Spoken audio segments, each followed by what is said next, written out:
जय जगन्नाथ। कवितार शीर्षक तुमे मते आजी सत कुह।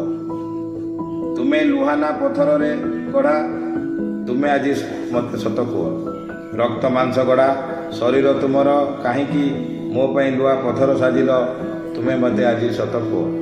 तुमको मु भल पाए, तुम पाई स्वप्न देखे, तुम पाई मोर की अवस्था तुमे बा जानिब किपरि।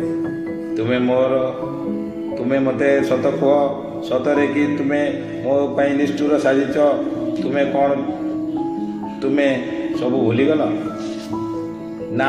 तुम देह रक्त मांसरे गढ़ा, तुमे एबे भी मो पाई पथर हो पारिबनी। ए विश्वास एबे भी अच्छी, आउ ए विश्वास अतुट रहिबो।